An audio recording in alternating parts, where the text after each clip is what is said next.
See, are we on? Are we on? Okay.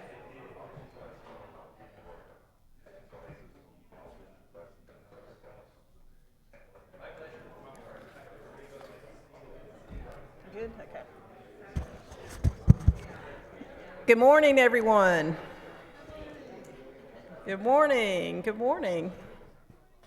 Welcome to the Sustainable Materials Management and Innovative Recycling Initiative session. Thank you all for joining us. Thanks for coming back from break and not going golfing. So we really appreciate you all joining us. We have two wonderful dynamic speakers. I'm so excited to be moderator for this session. I have worked with both of these ladies for many years, and they just do some phenomenal work. So I'm really excited that you guys get to hear and see what I see with Liz and Keyna. But just to start us out a little bit, just some gee whiz facts for the state of Florida. So right now in the state of Florida, we are recycling about 49% of our waste, our municipal solid waste, and that does include renewable energy. So a lot of these neat technologies you've heard about today actually can receive credit towards recycling in the state of Florida. If you do back out renewable energy, we're recycling at about 41%. So Florida's actually doing pretty well on the recycling front. Some of the materials we're going to hear about today, recovered materials and recovery of those materials. One thing we're going to talk about is plastic bottles, and the recycling rate for 2023 for plastic bottles is about 6%. So Liz is going to tell us a little bit about how we might be able to increase that recycling rate. The aluminum cans were about 14%. Again, a lot of room for growth in recycling our beverage containers. And then we're going to start with Keyna. She's going to be talking about some not so common recyclables, such as textiles.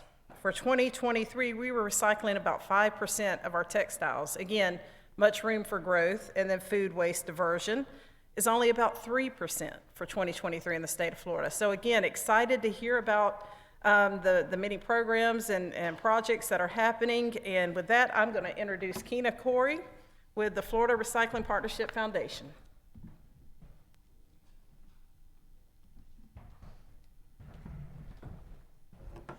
Well, thanks, Karen, and I loved working with you for all these years as well. I'm excited about being here today and talking about some different ideas when it comes to recycling and diversion. So the from waste to resources, innovative recycling strategies for campaign signs, building materials, textiles, and food waste. So let me tell you a little bit about the Florida Recycling Partnership Foundation. It's a coalition of leading Florida businesses and associations, and we're dedicated to improving Florida's recycling rates. Our members are proactively implementing initiatives in their organizations and companies to reduce the waste they produce and increase recycling and sustainability programs. Additionally, our companies are working to create greater recycling opportunities for consumers. So I think I've been doing this now for 11 years. I started off with 5 members. And Steve Lesman with PepsiCo at that time had hired me, and he said, told me that he wanted to have this organization that will start doing education about recycling. And it was perfect timing for me. And I said, yeah, I'd love to do it. He says, well, congratulations, you're hired. And I went, did you not interview anybody else? And he says, oh, no, you're perfect for the job. And he gave me a checkbook that had $1,000 in it. Thank you very much. And I had 5 members. And he says, now go find members and go raise your money. Well, I do have to say that we never did go in the red. Came pretty close a couple of times, but we never went in the red, and we've been in the black ever since. So we've grown from those 5 members to 24, and the board only wants 30 members. So it's not like we're a big organization by any means. They just want those people that are really dedicated to recycling. So one way that we do our educational programs they're kind of designed to do events at different members and friends business locations. And that way we can share ideas and learn best management practices from leaders in the recycling industry. We've held events at a variety of locations, and we've created several webinars as well. For example, we went to the Miami Marlins Stadium, Port Everglades. We went to Kennedy Space Center. We went to Anheuser-Busch, had so much fun, we went back. But really, the second time around, we went to their Metal Container Corp. That's a company in Jacksonville that's part of Anheuser-Busch. They make 3 billion aluminum cans and bottles per year. 3 billion. And they have a 98% recycling rate. So it's a wonderful organization. We've done other stadiums. We went to Camping World Stadium. We went over to Port Tampa Bay, Bells, Coca-Cola Beverages, Florida. They wouldn't give us the secret ingredient, though. And I just don't understand that, why they just wouldn't whisper that in one of our ears. We went down to Tropicana, Tervis, Publix. We went there, and we went to their dairy plant, and we just had to sample ice creams. That was part of our job, that we had to sample some new flavors of ice creams and rate them for them, and then saw their return center. Our latest one that we did, we went down to the Panthers, a hockey team, and we went into their stadium, and we went downstairs, and they actually have a Murph. They have their own little mini Murph down there, and it was amazing how they did that. So we learned, like I said, from each other, and it's just been a great way to do educational programs that's a little out of the box, but a lot of fun. We've also had booths at like the Florida League of Cities and Association of Counties, where we would have what's wrong with the bin, and have local elected officials say, I think that doesn't belong in the bin, and we would have to sometimes educate them on that as well.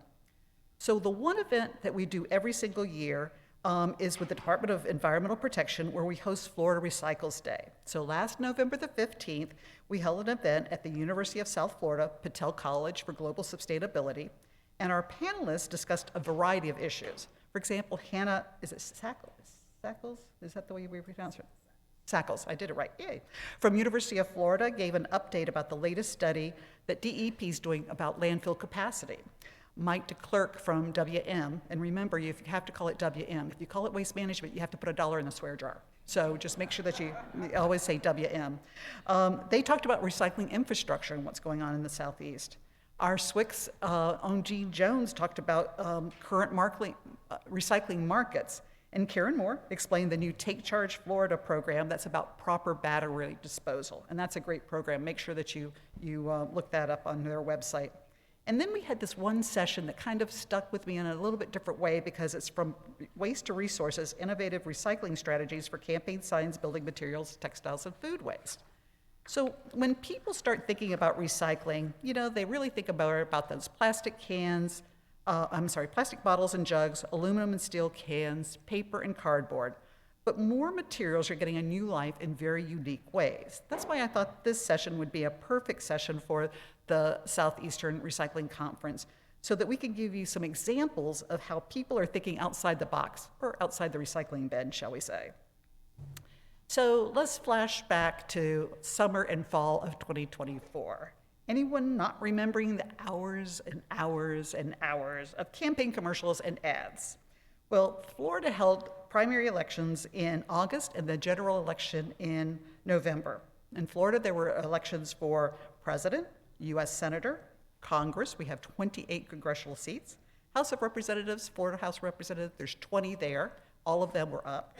Our Florida Senate, 40 seats, but only 20 of them were up. Municipal offices, I'm glad that, Chris, that you said this morning there's 411, because I couldn't remember exactly, so I put over 400. So 411 cities and 67 counties. School boards, constitutional amendments, well, you kind of get the idea. That's a lot of elections and thousands of candidates. That means a lot of campaign signs. A candidate will buy 1,000 campaign signs in one swoop, and someone had a plan of how to keep them out of the landfills. Now, this idea of recycling campaign sign is not new. It started back in 2005 with legislation passed by Senator Paula Dockery. She wanted to find a way to recycle yard signs. Now, Senator Dockery could not pass legislation to mandate campaign sign recycling, but was able to get a pilot project instead. So the Department of Environmental Protection shall design a pilot project to implement in 2006 to encourage the reuse or recycling of campaign signs. At a minimum, the department shall identify 2 large counties and 2 small counties based on population to establish central depositories for used campaign signs, and to make such signs available at no cost to receiving entity, like a school or other entities that may have a use for them, or to companies that could recycle the materials from which the signs are made into new materials or products. As part of the pilot program, the department shall submit details about the program along with budget requests for the use of funds out of the solid waste management trust funds to the governor, president of the Senate, Speaker of the House, prior to the start of 2006 regular session. So in September of 2006, they ended up with 4 organizations that said, yes, I'll participate in it. So some small ones, and those of you that know Florida, it was Baker, Bradford, and Union counties did theirs. They did one of the pilot projects, and it was the New River Solid Waste Association. That's an independent district organized by those counties to manage their solid waste. So that was the one taking care of some of the smaller ones. Charlotte County, they had their solid waste department do theirs. Same thing for Hernando County. But Pinellas County was a little different. Instead of their solid waste department handling it, they asked Keep Pinellas Beautiful to help them with this project. The total weight of campaign signs collected as part of all 4 pilot projects was 6,256 pounds, about a little over 3.1 ton. A report by FDEP was released in March 2007, and the problem for some of the participants in this pilot project was the lack of end markets and the use for campaign signs. Okay, kind of makes sense. So let's move forward to 2020, where several local governments teamed up together with their League of Women Voters in Orange County itself, City of Orlando, and City of Winter Park, and they created a plan to collect campaign signs in a central Florida location. They connected with New Cycle Energy, one of Florida Recycling Partnership members, and who could use the signs to make EnviroFuel cubes. The program was a success, and others decided to jump on the bandwagon and create a campaign sign collection program too. So in 2024, the program expanded, and Resource Depot in Palm Beach County helped to coordinate the collection of the campaign signs in their area. They worked with CEMEX, another one of our members, to transport the signs to New Cycle Energy, which is in Lakeland. Now that is teamwork. So here's a photo of New Cycle Energy's floor. Now, not all of that material that you see there is campaign signs. They process a variety of what's normally not easily recycled material, shall we say. But New Cycle Energy processed about 50,000 pounds of campaign signs this last fall. Now, you remember the figures from 2006? They collected 6,256 pounds compared to the 50,000 that New Cycle did this past fall. Now, that's a big difference. So let's watch a quick video about how all of this worked. This is an engineered fuel. It includes paper, plastics, and some political yard signs. Every several years when we have election cycle, there's thousands of signs that are created. And at the end, not many people think about what happens to them. All of those signs historically have ended up in a landfill.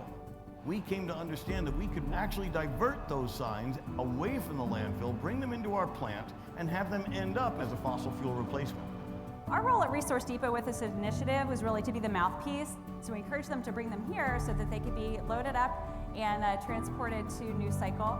With the use of engineered fuel provided by New Cycle, CEMEX can achieve the reduction of CO2 by reducing traditional fuels.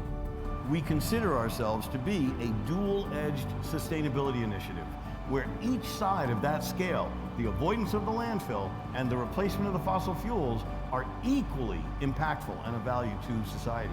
I think it's great to have several different industries come together to solve one common problem, and I think that's just a really great example for how to get other things done in the community. For CEMEX, it's important the collaboration with local companies. By using these cubes, we're reducing the amount of waste that's going to landfills and keeping our environment clean. Pretty cool. So the Florida Recycling Partnership Foundation presents Recycling Champion Awards each year. And over the past few years, Resource Depot, New Cycle Energy, and the campaign sign recycling project by the League of Women Voters, Orange County, City of Orlando, and the City of Winter Park are all winners of those awards over the last couple of years. So congratulations to them. Now, guess what? We've got elections coming up again, and that's in 2026. Now, we won't have presidential and things of that nature, but we're going to have a governor, we're going to have our cabinet, which in Florida, we have an attorney general, chief financial officer, and a commissioner of agriculture and consumer services. We'll have, once again, all those House of Representatives. We'll have half the Senate again. You get the idea. We're going to have a lot more campaign signs out there. So if you're interested in starting a campaign sign recycling system or plan in your area, let us know, and we're happy to connect you with the people that were involved in it to give you a heads up on the good things and the bad things that they've learned. Now, speaking of CEMEX, not only are they using the EnviroFuel cubes as an energy source for kilns, but they're also looking for other ways to recycle. Every industry is testing the limits of recycling, and in the world of construction, the latest innovation making waves is recycled concrete. Did you know concrete is the second most widely used substance on Earth? I did not know that. Do you know what number one is? Water. I didn't know that. I had to look that one up. Once concrete reaches the end of its life stage, it can be recycled through a process that involves breaking it up, removing any kind of unwanted materials such as dirt and steel, and then crushing the remaining mixture into preferred specs. This process can be carried out in a quarry or on site, and the result product is called recycled concrete aggregate, or RCA, and I'm sure you're going to talk a lot about that this afternoon in the C&D recycling section of the agenda. This can be used as a base to make new concrete materials. So what are the benefits of recycled concrete? It's less dependent on finite natural resources. By recycling used concrete, you use less extractions from the earth. Decarbonization, there's less emissions involved when you have RCA, less wet landfill waste. That's kind of a no-brainer, but it's lighter. Recycled concrete can be lighter than newly produced concrete, which translates to more volume per ton per order and a reduced cost. Again, concrete recycled can be cheaper to produce, less than raw materials and transportation costs are required. Let's talk about textiles. So the U.S. EPA reports that 85% of clothing and textiles end up in a landfill, even though 95% of those can be reused or recycled. Textiles are often sent to landfills due to a lack of convenient recycling and donation options for consumers, as well as a lack of awareness regarding the textile industry's environmental impact. This represents an opportunity for different organizations like WM, who excels at collecting and sorting at great scales and could potentially be adapted to the needs of textile recycling. So 3 organizations got together to tackle this problem: Goodwill, WM, and Reju. So Goodwill Industries was founded in 1902 in Boston, Massachusetts, by the Methodist minister, Reverend Edgar J. Helms. He would go to wealthy neighborhoods and collect clothing and household items that needed to be repaired. He then would train and hire people who were poor to repair those items. The repaired items would be sold, and then the people who did the work would get paid. Dr. Helms always wanted to give people a chance and not charity. Today, Goodwill is the largest workforce development network and secondhand retailer in North America. It's comprised of about 154 local nonprofits across the U.S. and Canada. Now, when I say 154, underneath those 154, there may be several stores. For example, Florida Goodwill Association, one of our members, consists of 9 territories, and it covers all the way from Pensacola down to Key West. They have over 250 stores within the state of Florida. So according to the Florida Tax Watch study that was done last year, Goodwills in Florida either sold or diverted approximately 197.4 million pounds of materials. That's 98,700 tons of recycled materials from landfills statewide. So Goodwill has been a leader in reuse for decades, and the organization wants to help make sure clothing is reused first, then repaired, and for textiles that are so threadbare, it's time for them to have a new life, not a second life, to recycling into new textiles. So moving to WM, North America's leading provider of comprehensive environmental solutions. That's why they changed their name from Waste Management to WM. They're working together on pilots to collect, sort, and grade discarded textiles for resale. A portion of the remaining textiles not suitable for resale are expected to be provided to Reju, the progressive textile-to-textile regeneration company, with a supply of feedstock to potentially be recycled and regenerated into new materials when Reju builds a U.S.-based facility. The program is intended to contribute to creating a circular textile-to-textile ecosystem. Now, WM is currently operating 2 textile sorting facilities, one in South Carolina and one in Arizona. And the facility in South Carolina has the first robotic near-infrared textile sorting equipment in the U.S. So WM's been working with brands and retailers to better manage their pre-consumer waste and will soon be leveraging its collection and sorting capabilities to manage residentially collected post-consumer materials at the facility. Now, you add Rejuice to the mix, and you'll have a great way to keep textiles out of landfills. Reju is a materials regeneration company. Their polyester is made from textiles for textiles. No bottles are being used for the material, and I'm sure that's going to make Liz very happy because she wants every one of those bottles back, which she'll talk about in a few minutes. So hopefully, in the very near future, we can have Goodwill, WM, and Reju as one of our upcoming meetings to give us a progress report. All right, let's talk about food waste. Now, Publix has been a longtime member of the Florida Recycling Partnership Foundation, and like I said, we had one of our educational events at their dairy plants and return center.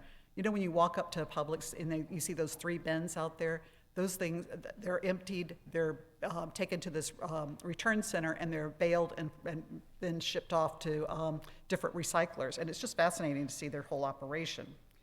Now, when you think about Publix, where shopping is a pleasure, you think about normal grocery items you use every single day. But what happens when they have waste from food processing operations or do not sell their products? So, not too many years ago, Publix launched Good Together Food Donation Program. It's formerly known as their Perishable Recovery Program to provide wholesome foods to people facing hunger while limiting food waste. The program allows Publix to donate food from their deli, grocery, meat, and produce departments that are no longer sellable, but still safe for consumption, to Feeding America Partners, food banks, and other nonprofit organizations. This year, Publix has expanded the program, and they now include over 4,000 additional products for donations, including products like yogurt and frozen foods. So in 2023, Publix diverted about 49 million pounds of food waste byproducts from their manufacturing plants and sent it to be processed into animal feed or straight to the farms to feed livestock. For example, wheat from yogurt and cottage cheese production at their dairy plant goes to farms, and scraps from their bakery are picked up and taken to be processed into animal feed. Now, we have other members who recycle reused materials, such as Anheuser-Busch. I think maybe some of you might know about that product after seeing you last night at the reception. But Anheuser-Busch uses beech wood to make their beer. And once they're done with that process, they take that wood, chip it up, and they make mulch, and that mulch is distributed. They take spent grain, they put it in a silo, dry it out, and then that's sent to dairy farms for feed. Now, there's some happy cows in North Florida, about 10,000 of them, just to kind of estimate. Liz will talk more about her members, but one thing I loved is about Coke Florida is that they take syrup barrels and they make rain barrels for nonprofits. They also use reverse vending machines to emphasize recycling. Wawa recycles many of their products in their stores, but outside next to their gas pump, you'll find recycling bins. So you just pull up, you pump your gas, you clean out your car, you can put your recyclables in one, your trash in the other, go in and get your cup of coffee, or I love their iced tea, and a hoagie, and you're on the way. Our ports, Florida ports recycle plastic, cardboard, and aluminum, as well as steel and cooking oil. Cruise lines recycle 60% more waste per person than the average person on the shore every day. And our own Swix, they are doing great recycling events. And they do, I'm sorry? 60% time. Mm-hmm. Then Swix has events where they recycle books. They work with a Florida bar. They take those hardbound books, they take the paper from the inside, they get everything all recycled. And diversion, ammunition. For any of you that run MRFs, you've found those surprises in there, whether it's a stray bullet, ammunition, hand grenade. You know, you just wish maybe you get more bowling balls when you get that kind of stuff. And medical waste. So if you think recycling's dead, you're wrong. WM is investing in new equipment at their MRFs and their Space Coast. They're building a new MRF that you'll see tomorrow here in Walton County. And later this year, their MRF in Pembroke Pines will be the largest recycling facility in the Southeast. So hopefully I've inspired you to think outside the box or the recycling bin and look at the items that you use in your companies. So think about, what have you recycled today? Thank you.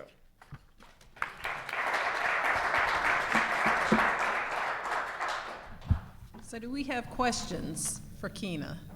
If you have questions, please just make sure you raise your hand. We're recording these sessions so I can get to you with the microphone. Go for it. I was just real curious about, what was the company name? Reju? Reju. How do they recycle the textiles? What are they doing? I'm assuming these are clothing, right? Correct. And so it's a process where they take, and I'm still learning about this process as well, where they almost strip the bare so that it becomes threads, and then they make the threads they use back into materials. So it's a textile to textile, and without using any other kind of processed materials. So it's going to be really exciting to see. Like I said, this is a project that's just recently come together within the last year. It's been talked about for a while, but to have WM, Goodwill, and Reju do the whole thing together, it's going to be fascinating. That's why I'm hoping that maybe we can get them here in the next year or two, once they're up and running, and see what the results are. Do we have other questions? I have one. We have time for one before we hear from Liz. So what happens when municipalities stop recycling? I know that this has been kind of a trend, unfortunately, lately. We've seen quite a few programs being dropped. So I know you guys have done some research into that. We have, and another part of our foundation is that we do research projects. And this is one that we did 2 years ago. So we asked the University of Florida to study what happens when a municipality stops recycling. And the big thing that a lot of our local government said is, it costs too much money. Well, according to the study, it cost $1 to $12 per household per year, not per month, but per household per year when you stop that recycling. That's all you're saving. But what are you doing? People did not realize you still have to take those materials somewhere. And so it was kind of like they just don't disappear. They have to either go to a landfill, so you have to go back and do the cost on things of that nature. And then what it did as far as the environment goes, emissions, greenhouse gas, the whole works there. So if you want a copy of the study that we did, it's on our website. That's flrecycling.org, and just look under studies, I think it's under studies. Mm-hmm. All right, thank you. Thank you. Thank you. Next, we have Liz DeWitt with the Florida Beverage Association. Welcome, Liz. Thank you. And Keyna, I was thinking you became the the executive director of Florida Recycling Partnership Foundation. I think I was on day 2 of being hired, and they said, you're going to be the new secretary. So we've been in it for a while here. And I just wanted to give a shout out. Keyna does a great job with that organization. My members, who I'll talk about in a minute, are members of hers. And I think one of the really impressive things is the amount of networking that we're able to do and find solutions to problems. So she indicated some of the projects that they've done, but a lot of that's from discussions that we have at our events, that the folks have a problem in finding solutions. So I would encourage you to check that information out as well. So I am Liz Castro DeWitt, with the Florida Beverage Association. Not as exciting as Anheuser-Busch for some of you, because we are non-alcoholic beverages, but still proud of what we do. I represent Coca-Cola Beverages Florida, PepsiCo, Keurig Dr. Pepper, Buffalo Rock, which is a Pepsi distributor in the Panhandle, as well as Pepsi Refreshment Services, and Coca-Cola Bottling United. And so some of you may be old enough to remember the soda wars. You know that those companies are really fierce competitors. But I have the unique opportunity to represent those companies on the issues where we're aligned. And for us, that's economic development, health and wellness, and sustainability. So I'm going to talk about sustainability, but I want to give you a little more overview of who we are. So one of the reasons that most people live in Florida or move to Florida if they weren't fortunate enough to be born here is because of the state's natural beauty. And so we're really committed to making sure that the environment where we all interact stays beautiful. And one way we do that is through our community grant program. So we are in the 10th year of our community grant program, and we've given over $400,000 to organizations across the state. We just finished our application period for this year, but I would encourage you to put that on your calendar if you're an organization that may have a project that's looking for a grant around sustainability or health and wellness. Last year, our grants were given to Friends of the Underline. They're putting recycling bins in part of their park project that's going under the new underline there. Clean Miami Beach, and then also to Orange County Public Schools for putting recycling bins in some of the schools and focusing on recycling bottles. So when you look at our economic impact in the state, we provide over 20,000 jobs across the state and have a direct economic impact of almost $15 billion. Our employees are really passionate about supporting communities and have given over $124 million to charitable organizations. When you look at jobs that are in part supported by our industry, so that's jobs at convenience stores, grocery stores, movie theaters, we provide about 94,000 jobs across the state. So we like to say that every person in Florida has probably at least held or tried one of our beverages, and we're in every corner of the state, which not every industry can say. So we take that very seriously and want to do our best to keep Florida a great place. So one of the things we started is the Every Bottle Back initiative. And this initiative started in 2019. And it's a comprehensive and coordinated effort to increase circularity and keep our products out of places where they don't belong. So they don't belong in oceans, waterways, beaches, or in the landfill. We want them back. So I'm gonna walk you through that a little bit. So this initiative was started by the big 3 beverage companies, which you'll see listed there. But we also partnered with some key environmental NGOs that had a great reputation and are really well known to help us with sustainability. And those organizations help us amplify our message and also help us increase our funding to communities across the US. This slide gives an overview of the Every Bottle Back initiative, and I know it's a little small, so I'm gonna go through these separately. But basically, what we're doing as an industry is leveraging a $100 million investment into recycling education and infrastructure into a nearly $500 million investment in communities across the US. I am the Florida chapter of the Beverage Association, so I'm going to talk a little bit more specifically about Florida, but it is a national initiative for those of you that are coming from other parts of the US. One of the things as the campaign Every Bottle Back, we want our bottles back. We don't consider them single use. They are made to be remade.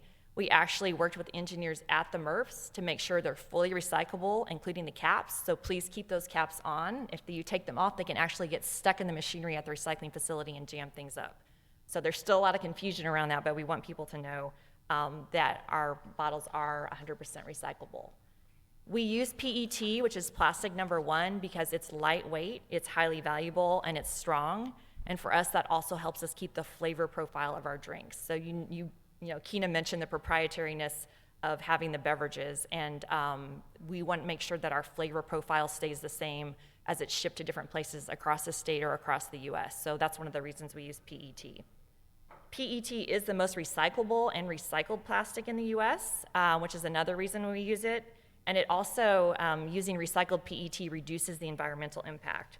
So the total energy consumption using recycled PET is reduced by 79%, and greenhouse gas emissions are limited by 67%. The other thing that a lot of people may or may not realize is that PET is a really valuable commodity in the recycling bin. So there's a lot of products that can go in the bin, and we'll talk a little bit more about that in another slide. But you know, for some communities, we've been talking to them about really looking what the commodity value is of those products in the bin and really focusing their messaging around those commodities. That helps the recycling program overall. It is gonna help my industry, but there's other products in there as well. And you know, if I feel like for myself, if it's more than 3 or 4 things that go in the bin, it gets really confusing and you can't remember all of it. So really focusing on getting people to remember that PET is something that's valuable and can help with recycling costs. I did want to mention a couple other stats. The amount of recycled plastic bottles has more than doubled from 2018 to 2021. And now the majority of our beverage bottles include recycled plastic. And I'm going to grab one of my props to show y'all too. And disclaimer, I do not have any favorite beverages, but this is a Coca-Cola property. So that is why I'm holding the Coca-Cola bottle. So don't tell Pepsi or Keurig Dr. Pepper if you see anyone from them. I would be remiss if I didn't mention aluminum cans. As you know, there's a lot of benefits of aluminum cans as well, and it plays a big part of our packaging portfolio. In fact, I'd like to say that I think most people know aluminum cans are recyclable, whereas plastic, there's still a lot of confusion around the different types. So in some ways, aluminum is an easier package for people to remember to recycle. There is still a lot of work to do around that though, but it does, you know, it can be recycled infinitely, and it reduces greenhouse gas and emissions. And as you can see on the slide too, it has a really high economic impact. The one thing about aluminum, or I guess what I should say, is we want all our products to go in the recycling bin. If you don't recycle aluminum and you have to mine for virgin aluminum, it actually has a worse impact on the environment than plastic. So the big message for all of our products is please put it in the recycling bin and get it recycled. We know that a lot of the onus about recycling is on our companies as well, and we really are focusing on getting folks to have some behavior change and remember to recycle. So we used to hear that it took people hearing something 7 times before they remembered it, as I can attest to us 2 children. Now we hear it takes 17 times. So that really means our work is cut out for us. So what I wanted to show you is, hopefully you've recognized this, is that we're really utilizing all the valuable real estate on our packaging, our bottles and cans, to make sure people remember to recycle. So you'll see the cap says recycle with the cap on, fully recyclable. The Coke system has put this green banner on there that talks about that it's a 100% recycled bottle. They have a message on here that they're a 100% recycled bottle and asked to recycle again. There's a barcode about recycling, and there's the recycling logo. So we're really trying to utilize all the real estate we have to get folks to remember that messaging. The other thing is that we know that with consumer behavior change, we need to use various outlets. So we also have an ad campaign that's on social media, and it also airs during national sporting events, as well as on morning television shows. So can you guys show the video for me that's on there? If you click where the cell phone is, I'm gonna show a quick video. Today, at America's beverage companies, our bottles might still look the same, but they can be remade in a whole new way. Thanks to you, we're getting bottles back. And we've developed a way to make new ones from 100% recycled plastic. New bottles made using no new plastic. You'll be seeing more of these bottles in more places. And when we get more of them back, we can use less new plastic. See how our bottles are made to be remade. So that's our new campaign. Hopefully some of you have seen that or will be seeing it soon. But we know there's a lot of issues around behavior change and recycling. How many of you in the room are from Florida? So quite a few. So as you know, Florida is its own unique state that has its own unique challenges. And Karen mentioned before some stats, but I'm just gonna remind people. So in Florida, the average recycling rate for our bottles is 6% compared to 33% nationally. For our aluminum cans, it's 14% compared to 43%. So we definitely have our work cut out, but I think there's some things unique to Florida that makes it a challenge. One is that under state statute, each county has to pick a minimum of 4 items to go in the recycling bin out of 8. So that means that with the 67 counties, there's a patchwork of what items can be recycled. You layer on top of that we have municipalities that have different items that go in the recycling program. And then you think about the fact that we have 6 times as many tourists coming from all over the world as residents. So, you know, there's a lot of work, and I know we've talked to DEP before about away from home recycling and kind of what we need to do to try and focus on increasing that recycling rate. But definitely have our work cut out for us in this state. Today? Oops, sorry. The other thing we're talking about improving recycling infrastructure. So I think Keyna gave some really good examples of investments that are coming online to help with the recycling infrastructure here. It is still, in general, I would say an aging infrastructure that needs upgrades. Florida is getting 900 new residents a day. And so, you know, we were talking about forward thinking and planning and some of those issues that make it a challenge for us. And so we actually also, as an industry, have to send our pellets out of state to be recycled. There's not an in-state infrastructure for our PET. So a lot of work that needs to be done to make Florida, I think, more effective and efficient on recycling. We partnered with the Recycling Partnership and Closed Loop Fund partners to help us with the infrastructure and education side. So the Recycling Partnership focuses on the education component of recycling, mostly on curbside and multifamily units. And then Closed Loop Fund partners are venture capitalists that focus on improving recycling infrastructure. So we know those 2 entities go hand in hand. If you have good education, then you will have the feedstock to help with the infrastructure. Vice versa, if you don't have the infrastructure, you know, you're not gonna, even if you have good education and high recycling rates, you're not gonna be able to process those goods. So working with those groups and communities across the US and in Florida. Since we've launched the initiative, we've committed more than $39.1 million in 65 communities, which will help collect 915 million new pounds of PET over 10 years. I did want to highlight our project in Jacksonville was a $1.2 million investment. It was a feet on the street project with the Recycling Partnership. And I don't know if y'all are familiar with that, but basically we worked with the city to do bin audits. So folks went out before the recyclers came out, looked in the bin, saw if they were good things that should go in there or things people were wish cycling, and then put stickers on the bins, followed up with collateral education on what items should actually go in the bin. And they saw a 23% reduction in contamination in that community. So we're looking for similar projects in Florida, and we're gonna have some coming online, but I would also, there should be a counterpart for me in the states where you're from, so you may check with those folks too and see if there's projects that may make sense for your communities. We also know we're only as good as what we can measure, so we partnered with the World Wildlife Fund. They have a tool called Resource, which is a plastic methodology for measuring our sustainability and circularity. And we also know they're a really well-respected organization in the environmental community and globally. So we're really happy to partner with them and have been working with them since the inception of this project. And then just to give a quick pitch for Florida, Florida is the 3rd largest state in the US. We have a really high sales volume, and that makes this state and what I do important, really high in the national spotlight. We need our bottles back. There's a lot of confusion, I think, about plastics and the demand for plastics and China's policy on plastics. So the market for PET is the strongest here in the Southeast. We are actually in competition, as Keyna mentioned, with textiles and carpeting for our PET, but we need food-grade PET. So we want those bottles back so they can be remade into new bottles. So we're really working with organizations across the state to build a coalition and offer education and serve as a resource to talk about every bottle back. A lot of what we do is just come to events like this, or if you're doing a team meeting at your organization or would like some more resources, we're happy to come out and talk about what we do. We have a whole toolkit on this that if you're interested, I can send out to. But Florida is really in the spotlight on this topic for us, just for the massive volume of products that we have. And like I said, the companies have all made commitments to put recycled PET in their bottles. And frankly, it's hard for us to get enough plastic back to meet those commitments.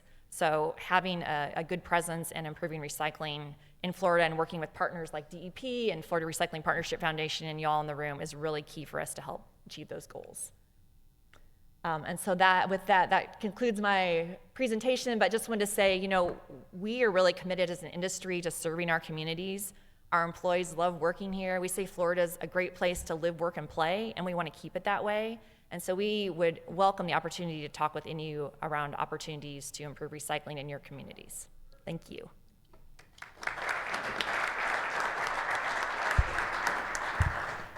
So do we have questions for Liz or for Keyna? And we can open the floor for questions. Okay, we need a question before we go to lunch. There has to be some good questions here. Is there any push to get the deposits or anything from the state of Florida back? It happened back in the 70s, 80s, or whatever. Yeah, so I think we are looking, I would say, outside the box for ways to improve recycling. I know you all had a presentation on EPR. Our industry has actually supported some EPR bills in other states. I think we're having discussions on what we need to do here in Florida to move the needle. Not specifically bottle deposits. I mean, those do come up from time to time just in discussions. Is like there are some positives to that, but there's some other challenges around that as well. But I do think those discussions are happening more often because we haven't really seen the recycling rate improve as much as we would like it to. So I'd say we're considering all options that are on the table as we look to improve recycling. And the biggest problem that you have with bottle bills, is that okay? Thanks. The biggest problem that you have with bottle bills, and especially in a totally Republican state, is they consider that a tax. And so anytime it's been brought forth to them, it's like, nope, no thank you. No more taxes on my residents. They're trying to take away things on that. Hey, my question is kind of about the cart tagging that you guys did in Jacksonville. I think you said you got 24% less contamination from there. Mm-hmm. Have you guys had any additional buy-in from Miami, Tampa, Orlando, the other big cities to, maybe get on with that and improve some recycling for you? Yeah, so we did that through the Recycling Partnership. They actually ran the program. They have done some of those projects in Orange County. They've talked to Hillsborough. I'm talking to Miami and talking to Pensacola as well. So we are trying. I think, as you know, some cities are a little easier to navigate than others, so I think Jacksonville was a good starting point for us, but definitely looking to move to other cities. So I have another question for Keyna. Again, I know you guys have done a study on contamination, and that seems to be a really big issue in the industry. Many of the reasons why some of our municipalities are dropping recycling because it's such a large contamination rate. Can you talk a little bit about your contamination study? Sure. We, again, we got contracted with the University of Florida. That was our very first study that we did.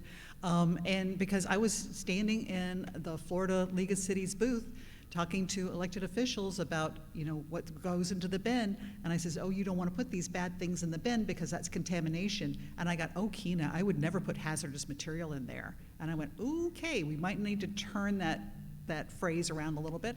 And then they said, well, how much contamination is there? And I was like a deer in the headlight going, never asked that question before, but let's find out. So we conducted this study. We found that we have about 22 to no more than 25% contamination statewide. We've got some that are doing very well, like Palm Beach County Solid Waste Authority. They do an excellent job, but where other MRFs see a lot more contamination on there. So we did that a couple of years ago. We want to go back probably in another year or so and do another study to see if we've made any improvements over that. But it was just for the MRFs in both the public and privately held MRFs. Thank you. So the question in the back. Yes. In your opinion, what state has had the best innovation as far as diverting textiles from the landfill? I do not know the answer to that. This is a brand new process that we're going through. I work with Goodwills nationwide, internationally, and this is the one that they've brought to us that they're going to try. So I think probably another 2, maybe 3 years, we'll get Jean to have them all come here and say, this is what we've done so far. It's really new, combining these organizations, combining the WMs, the Goodwills, and then the Rejues as well as that end product. Stay tuned. What other questions do we have? On the website? Just go to flrecycling.org. And we do a lot of different events, as I talked about when we're looking, we're just starting our plans for this year. We'll always do the Florida Recycles Day, and we used to do that in the state capitol, and we moved it 2 years ago over to University of South Florida, Patel College for Global Sustainability. We're trying to decide now, do we want to stay there? It's a great venue, the people are wonderful, but do we need to move maybe over to Central Florida and do it one time there? So we're looking at that. But if anybody has any ideas for us, you saw the types of places we want to go and the things that we've seen. If you've got a company here in the state of Florida and you go, gee, come over and we'll show you what we're doing, we'd love to talk with you. Any other questions for our panel? If you're a little shy about asking, you can come up afterwards when we get done. I'm sure they're willing to stay and talk a couple minutes about the different programs. If you have any state data questions about recycling, I'm happy to discuss what we're seeing and some of the trends. So some people may not realize, when do you get your information when you do your reports? So you're collecting information now, am I correct? Yes, Okay. so the counties are required by state statute to report their progress towards recycling. They are due April 1st. Even though we get the reports on April 1st, we have to look through them, go back and forth with our counties to make sure what they're providing with us is accurate. We do have recovered material dealers who report to us. We do have our landfills reporting, our construction demolition debris facilities reporting. We get a massive amount of data. We've been doing this for over 30 years. We'll massage all of this, and we will report the 2024 data by July 1st. Many times we get questions about hurricane data or storm debris. We do not include that, or the best, as much as we can possible, exclude that from our municipal solid waste reports. We considered it, or we do consider it an anomaly, even though it doesn't seem like much of an anomaly anymore with the number of storms we continue to receive. But so you can look for the 2024 solid waste and recycling report, again, published on the Florida Department of Environmental Protection website on July 1st. And you also do recognition awards as well. This past year, what were the counties and what were their rates? Yes, so we did have 3 counties that met the 75% goal. We had Palm Beach at 84%. We had Baker County at 76%. And Baker County, as you saw earlier, is one of our small counties, and they reached that through renewable energy. They are capturing their landfill gas, and again, renewable energy does count towards recycling per state statute in the state of Florida. And then Collier County at 75%. I want to know how Liz got all those companies together to do that commercial. Can you imagine having Coke, Pepsi, Dr. Pepper all get together, and how did you guys do that? It's a lot. I know. Well, they're combined. We're really united, I would say, the board on those issues. We just don't talk about the sales part, and everybody brings their own beverage in to make themselves happy, so we're good. Okay, well, thank you all. Let's give another round of applause to our speakers.